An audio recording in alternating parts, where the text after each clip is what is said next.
আসসালামু আলাইকুম। আশা করি সকলে ভালো আছেন। আলহামদুলিল্লাহ আমি ভালো আছি। আজকের ক্লাসে আমরা একটা ইন্টারেস্টিং জিনিস নিয়ে আলোচনা করব। সেটা হচ্ছে আমি আপনাদের সাথে কথা বলছিলাম প্যাটার্ন নিয়ে। আমি আপনাদের বলেছিলাম যে প্যাটার্ন হচ্ছে দুই প্রকার। একটা হচ্ছে লিনিয়ার প্যাটার্ন, একটা সার্কুলার প্যাটার্ন। আমরা সবাই জানি যে কিভাবে লিনিয়ার প্যাটার্ন করতে হয়, কিভাবে সার্কুলার প্যাটার্ন করতে হয়। আচ্ছা, আমি দুইটা সম্পর্কে একটু আগে এক্সপ্লোর করি। লিনিয়ার প্যাটার্ন হচ্ছে যে বর্গাকার, আমাদের যত ধরনের বর্গাকার শেপ আছে সেখানে যে প্যাটার্ন গুলো ইউজ হয় সেটা হচ্ছে লিনিয়ার প্যাটার্ন। ঠিক আছে, মানে আপনার হচ্ছে বর্গাকার শেপের জন্য, মানে বর্গাকার যত ধরনের রেক্টেঙ্গেল জাতীয় শেপ আছে সেখানে ম্যাক্সিমাম আই হয়েছে লিনিয়ার প্যাটার্ন। ম্যাক্সিমাম মানে সবগুলো হয় কি লিনিয়ার প্যাটার্ন। ঠিক আছে, আর যখন বৃত্তাকার মানে গোল, গোল জাতীয় যত শেপ আছে সেখানে প্যাটার্ন হচ্ছে আপনার সার্কুলার প্যাটার্ন। ঠিক আছে, এটা আমরা সবাই জানি, যেহেতু আমরা ইঞ্জিনিয়ার, আমরা অলরেডি সলিড ওয়ার্ক সম্পর্কে কাজ করতেছি অনেকদিন ধরে। যেহেতু আমরা অনেক ক্লাসই শেষ করছি, প্যাটার্ন নিয়েও আমরা অলরেডি ক্লাস করছি, সেখানে আমরা বলেছি প্যাটার্ন সম্পর্কে, এবং প্যাটার্নের যে এইগুলো আমরা সবগুলো বলেছি আপনাদের। ঠিক আছে, আমি আবার একটু বলি। লিনিয়ার প্যাটার্ন হচ্ছে বর্গাকার শেপের মধ্যে যে প্যাটার্ন গুলো সেখানে আমরা লিনিয়ার প্যাটার্ন ইউজ করি, এবং সার্কুলার প্যাটার্ন যেখানে আমাদের ইউজ হয় সেটা হচ্ছে বৃত্তাকার শেপ। ঠিক আছে, এখন দেখেন, লিনিয়ার প্যাটার্ন আমরা বুঝলাম সার্কুলার ভিতরে করতে হয়, লিনিয়ার করলাম, সার্কুলার করলাম, কিন্তু আমাদের এমন কিছু হ্যাসেলের ভিতরে পড়তে হয় যেখানে প্যাটার্ন গুলো আছে কি এলোমেলো ভাবে। আমি যদি একটা ঝাড়ু কল্পনা করি, সেখানে প্যাটার্ন গুলো আছে কিরকম ভাবে, আমার এলোমেলো ভাবে। ঝাড়ু বা ওখানে আমাদের যে ময়লা আবর্জনা রাখার জন্য যে ঝাড়ু গুলো ইউজ করি আমরা, সেই ঝাড়ুগুলো যখন আমরা ইউজ করি, ওখানে যখন যেখানে বৃত্তাকার শেপ গুলো আছে, দেখেন যে বৃত্তাকার শেপ বা আহ, বা আপনার হচ্ছে আপনার এই যে বৃত্তাকার শেপ, ওই শেপ গুলো কি আছে একসাথে আছে, কিন্তু কি করা আছে মানে একটু গোল গোল করা, মানে কি করা এলোমেলো ভাবে। আমরা তো জানি যে লিনিয়ার করলে বাদে এটা এক, তার যে লাইন গুলো আছে সেই লাইন অনুযায়ী হবে, বা তার যে সেন্টার লাইনটা আছে তার সেন্টার লাইন অনুযায়ী হবে। ঠিক আছে, সার্কুলার গুলো ঠিক সেম, যে তার যে কন্ট্রাকশন লাইন আছে সেই লাইন অনুযায়ী সে করবে। কিন্তু আমাদের যখন ওই প্যাটার্নটাকে এলোমেলো ভাবে আছে, এলোমেলো ভাবে আছে, তখন আমরা ঘাবড়ে যাই যে আসলে এটা কিভাবে হবে বা এটা কিভাবে পসিবল। এই ধরনের প্যাটার্ন যখন আমাদের করতে হবে, তখন আমাদের এই প্যাটার্নের ভিতরে আর একটা প্যাটার্ন আছে যার নাম হচ্ছে ফিল প্যাটার্ন। আমি আবার বলছি, আমরা দুইটা প্যাটার্ন সম্পর্কে জানি, যে লিনিয়ার প্যাটার্ন জানি এবং সার্কুলার প্যাটার্ন জানি, কিন্তু আমাদের ফিল প্যাটার্ন সম্পর্কে আমাদের অজানা। এইটা কি, এটা হচ্ছে আমাদের অজানা। ঠিক আছে, এই অজানাটাই আমরা আজকে ক্লিয়ার করব, যে এই ফিল প্যাটার্ন যখন আমাদের এলোমেলো কোনো প্যাটার্ন থাকে, বা আমরা দেখতেছি চোখের সামনে যে প্যাটার্ন গুলো এলোমেলো, প্যাটার্ন গুলো কি প্যাটার্ন হচ্ছে, কিন্তু প্যাটার্ন গুলো কি এলোমেলো। যখন এই এলোমেলো প্যাটার্ন গুলো থাকবে তখন আমাদের কি করতে হবে, ফিল প্যাটার্ন আমাদের ইউজ করতে হবে। কি ফিল প্যাটার্ন, আমি আবারও বলতেছি, আমি আবারও থিওরিটা ক্লিয়ার করে দিচ্ছি, যে আমাদের যখন বর্গাকার শেপ থাকবে, বর্গাকার শেপ থাকবে, প্যাটার্ন যে আমরা নরমালি বুঝতেছি এখানে লিনিয়ার প্যাটার্ন হবে, গোল জাতীয় আছে, ওখানে কি আছে সার্কুলার প্যাটার্ন হবে। কিন্তু আমাদের যখন আমরা দেখবো যে প্যাটার্ন গুলো এলোমেলো, প্যাটার্ন গুলো এলোমেলো আছে, অনেক প্যাটার্ন আছে যেখানে 100 200 500, কিন্তু এই প্যাটার্ন গুলো আছে কি এলোমেলো হবে। এই এলোমেলো ভাবে প্যাটার্ন যখন আমাদের থাকবে, তখন আমরা করবো কি ফিল প্যাটার্ন। ঠিক আছে, মনে থাকবে। ওকে, আশা আমি অনেকখানি থিওরি নিয়ে কথা বলে ফেলছি। ঠিক আছে, আমি সফটওয়্যার প্রবেশ করি এবং আপনাদের একটা এক্সারসাইজ করবো, দেন ওই এক্সারসাইজ থেকে ফিল প্যাটার্ন ইউজ করে আপনাদের দেখাবো। ঠিক আছে, ওকে, লেটস স্টার্ট ভিডিও, বা যাই বলি না কেন আমরা। ওকে, কন্ট্রোল এন, আমরা নতুন একটা পেজ নেব, এন্টার করব। ঠিক আছে, ওকে, আমি চাচ্ছি এখানে একটা সিম্পল একটা বক্স তৈরি করতে। ঠিক আছে, ওকে, আমরা টপ প্লেনে একটা স্কেচ করবো, দেন এটাকে আমরা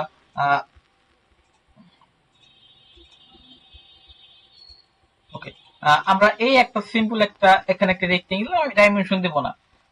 ডাইমেনশন দেবো যেহেতু আমি আপনাদের বোঝাচ্ছি, আমার কাজ আছে আপনাদের বোঝানো, যে আমি আপনাদের বোঝাতে পারতেছি কিনা। ঠিক আছে, আমি জানি না আসলে আমাদের ক্লাসগুলো আপনাদের কেমন লাগতেছে, বা আপনারা কতটুকু এনজয় করতেছেন ক্লাস নিয়ে। যতটুকু এনজয় করেন না কেন, যা শেখাচ্ছি সেইগুলো শিখলে ইনশাল্লাহ ইন ফিউচারে ভালো কিছু হবে। অ্যাটলিস্ট বেসিক টুকু আপনাদের ক্লিয়ার হয়ে যাবে আশা করি। ওকে, ফিচার ফিচার থেকে আমরা এক্সট্রুড করে নেব এটাকে। আহ, এটাকে এক্সট্রুড করে আমরা একটু সিম্পল, এটাকে আমরা 50, ঠিক আছে, এটাকে আমরা 50 এক্সট্রুড করি, এবং এইটাকে আমি কি করব, একটু শেল করে নেব। ঠিক আছে, এটার ওয়াল থিকনেস টু রাখবো, টু রেখে এটাকে আমি শেল করে নিই। ওকে, আমি এইটাকে কি করছি, শেল করে দিছি, যে এই ভিতরে কি করছি, আমি ফাঁকা তৈরি করে ফেলছি। এখন দেখেন, এখন আমি দেখাবো কিভাবে ফিল প্যাটার্ন করবেন এবং ফিল প্যাটার্নটা কোথায় পাবেন, ঠিক আছে। ওকে, আমাদের আমরা নর্মালি জানি যে প্যাটার্ন করার সময় অবশ্যই আমাদের কোনো একটা ফার্স্টে কোনো একটা বস্তু লাগবে এবং ওই বস্তুর সাপেক্ষে কি করতে হবে, আমাদের প্যাটার্ন করতে হবে। ফার্স্টে একটা বস্তু থাকবে এবং ওই বস্তুর সাপেক্ষে কি করতে হবে, আমাদের প্যাটার্ন করতে হবে। ওকে, আমি ক্লিক করতে স্কেচ করব, ঠিক আছে। আমি একটা সার্কেল নিয়ে, আমি একটা রেক্টেঙ্গেল নিয়ে, আমি একটা যাই নিয়ে না কেন, আমাদের ওইটার উপর আমরা কি করতে পারবো, প্যাটার্ন করতে পারবো, ঠিক আছে। ওকে, আমি একটা সার্কেল নিচ্ছি, সার্কেলের একটা মিড পয়েন্ট আমি দিয়ে দিই, বা যে কোনো এক জায়গায় আমরা দিতে পারি, এটা কোনো সমস্যা নেই। ওকে, আমি এই সার্কেলটা দিলাম, আমি একটা ডাইমেনশন দিয়ে দিই, বা ডাইমেনশন না দিলেও সমস্যা নাই। ওকে, ঠিক আছে। আমি এখান থেকে আমি দেখবো লিনিয়ার স্কেচ প্যাটার্ন কোথায় আছে, আমাদের আমাদের লিনিয়ার স্কেচ প্যাটার্ন কোথায় আছে, ঠিক আছে। আমি এখান থেকে আমি যদি একটু রিবনটা ফলো করি, তাহলে আমি দেখবো যে আমাদের এই ডিসপ্লে রিলেশনের ঠিক পাশে লিনিয়ার স্কেচ প্যাটার্ন বা মিররের নিচে মুভ এডিটিক্সের উপরে, ঠিক আছে। লিনিয়ার স্কেচ প্যাটার্ন থেকে আমরা এখান থেকে শিফট করে পেয়ে যাচ্ছি। এখান থেকে যদি আমি যাই, দেখেন এখানে কি আছে, linear pattern, circular pattern, circular pattern, কিন্তু এখানে কিন্তু আমরা কি পাচ্ছি না, যে এই ফিল প্যাটার্নটা পাচ্ছি না। আমাদের কি করতে হবে, ফার্স্টে এইটাকে কি করতে হবে, কাট করে নিতে হবে। মানে 2D এর ভিতরে আমরা কখনো ফিল প্যাটার্ন পাবো না। আমি আবার বলতেছি, যখন আমরা 2D করব, 2D এর মধ্যে আমরা কখনো ফিল প্যাটার্ন পাবো না। আমরা ফিল প্যাটার্ন কোথায় পাবো, যখন আমরা 3D করব, ঠিক আছে। মনে থাকবে যে আমরা 2D স্কেচ যখন করতেছি, স্কেচের ভিতরে আমরা কখনো ফিল প্যাটার্ন পাবো না। ফিল প্যাটার্ন হচ্ছে শুধুমাত্র 3D এর জন্য প্রসেস একটা সফট টুলস, ঠিক আছে। এটা শুধুমাত্র 3D এর ভিতরে আপনারা ইউজ করতে পারবেন। 2D এর ভিতরে আপনি কখনোই ফিল প্যাটার্ন ইউজ করতে পারবেন না, ঠিক আছে। ওকে, আমি এটাকে ফিচার থেকে এক্সট্রুড কাট, ওকে, এটাকে আমি একটু কাট করে নেব ফিচার থেকে থ্রু ওয়াল, ঠিক আছে। এই থ্রু ওয়াল এটাকে আমি কি করে ফেলবো, এটাকে কাট করে ফেলবো। আচ্ছা, দেখেন আমি কি করছি, সিম্পল ভাবে এটাকে কি করে ফেলছি, কাট করে ফেলছি, ঠিক আছে। আমি এখন যাবো কোথায়, দেখেন আমাদের এখন আমাদের খুঁজতে হবে প্যাটার্ন কোথায় আছে, ঠিক আছে। প্যাটার্নটা কোথায় আছে, দেখুন তো এখান থেকে প্যাটার্ন কোথায় আছে। ওকে, এখান থেকে দেখেন ফিলেটের ঠিক পাশে রিপ এর ঠিক বাম সাইডে linear sketch pattern drop down থেকে এখানে আমরা দেখবো linear pattern, circular pattern, mirror, দেখেন একবারে নিচে ফিল প্যাটার্ন নামে একটা অপশন আছে। ওকে, ফিল প্যাটার্নে যাওয়ার পর আমরা এখান থেকে জাস্ট আমাদের কি করব, এখান থেকে আমি সিম্পল ভাবে এই বাউন্ডারিটাকে সিলেক্ট করে দেবো, ঠিক আছে। এইটার ভিতরে আমাদের কি হবে, প্যাটার্নটা হবে। আচ্ছা, ওকে, এখন আমাদের এই যে এইটার ভিতরে ক্লিক করে জাস্ট আমরা এটাকে ক্লিক করে দিতে পারি। এটাকে ক্লিক করে দিতে পারলে, ক্লিক করলে কি হবে, এইটা সে কি করছে, তার মতো করছে, দেখেন সে কি করছে, এইটার মতো করে করছে। যদি আমরা গোল করতে চাই গোল করতে পারি, বা এই করতে চাই করতে পারি, যে কোনো ভাবে এটাকে আমরা কি করতে পারি।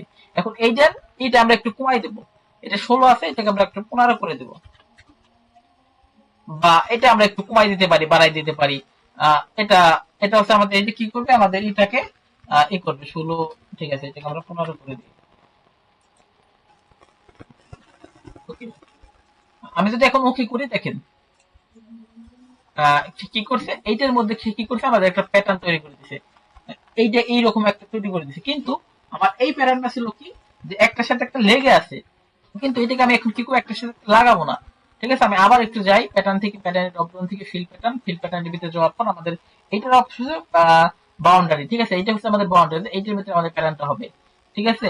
আর এটার ভিতরে দেখেন, এখন এখান থেকে আমরা কি করবো, সিম্পল ভাবে এইটাকে ক্লিক করে এই ব্লকটা আমরা সিলেক্ট করে দেবো।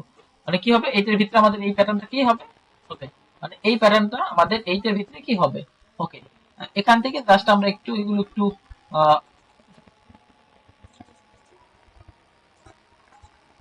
ওকে, আমরা এইরকম রাখি এখান থেকে, ঠিক আছে, আমরা অল্প কটা রাখি। এখন যদি আমি ওকে করি, দেখেন সে কি করছে, সে এইটার ভিতরে এইরকম এলোমেলো ভাবে কি করছে, প্যাটার্ন গুলো করে ফেলছে, ঠিক আছে। আমরা চাইলে যদি আমরা এটা থেকে এটা দিতাম, আমাদের আরো কিছু পরিবর্তন হইতো, এটা থেকে আরো কিছু পরিবর্তন হইতো, আমরা এই যে এইগুলো একটু দেখবো, এইটার অনুযায়ী আমরা কি করবো, এরকম প্যাটার্ন আমাদের যদি কখনো প্রয়োজন হয় তাহলে আমরা দিতে পারবো। আচ্ছা, আজকের ক্লাসে আমি আপনাদের দেখাইলাম যে কিভাবে প্যাটার্ন করবেন আপনারা, ফিল প্যাটার্ন। আমরা দুইটা প্যাটার্ন নিয়ে অলরেডি কথা বলছি, অনেক সময় কথা বলছি এইগুলো নিয়ে। আমরা আজকের ক্লাসে কথা বললাম ফিল প্যাটার্ন নিয়ে, এবং ফিল প্যাটার্নের মোস্ট ইম্পর্টেন্ট জিনিসগুলো সেগুলো আমি আপনাদের দেখাইছি, ঠিক আছে। ওকে, আজকের ক্লাসে আমরা এই পর্যন্ত রাখতেছি, এবং পরবর্তী ক্লাসে আমরা নতুন কোনো টুলস নিয়ে কথা বলবো। ওকে, আপনাদের যে প্র্যাকটিস গুলো দেওয়া থাকবে সেগুলো তৈরি করবেন, এবং তৈরি করার সময় কোনো সমস্যা হলে আমাদের সাথে কথা বলবেন। আমাদের সাথে কথা বললে আপনার কিন্তু পড়ার একটা সাপোর্ট পাবেন, ঠিক আছে। আপনাদের ক্যারিয়ার সুন্দর হোক, আপনারা ভালোভাবে বেটার ভাবে ডিজাইনটাকে এক্সপ্লোর করেন, ধন্যবাদ আপনাদের। Thanks for watching, thanks for student. আসসালামু আলাইকুম।